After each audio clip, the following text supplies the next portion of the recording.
Have you ever wanted to simulate the experience of going to a Chuck E. Cheese without the screaming kids? Well, this game might be for you. But be warned, it's a pretty shallow title that you'll beat in less than 2 hours. Arcade Zone has a lot of the fun games you might see in an arcade. You earn tickets when you play the games, and you use those tickets to get little prizes. Here's the problem with that. Why would you care about winning a bunch of little pictures of prizes? I don't think I can think of anything more generic for a prize in a video game than that. They don't even animate the prize. It's just a picture. What is the appeal in that, other than the fun of winning it? Which really there isn't any. The plot of this game is that you have to go up against the game master of this arcade, Derek.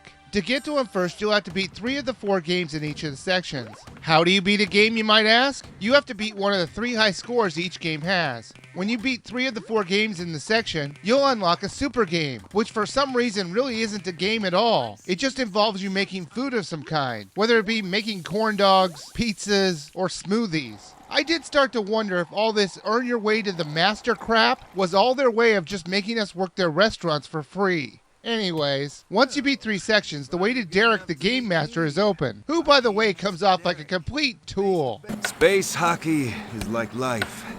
You play it, but you never master it. Congratulations on being someone I actually notice enough to be annoyed by.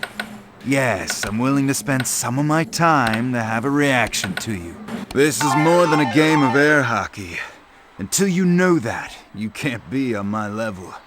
You might as well wish to be a super genius. The games are played just using the Wiimote, and the controls responsiveness will range from all right to awful. I was glad that you didn't need to beat every single one in the collection to finish the title, because some of them had serious problems with reading my motions correctly. Skeeball for one. So, advice for how to beat this game? Put the balls in the holes with the higher numbers, and then you'll get a higher score. Maybe if the controls didn't suck, I could actually do that.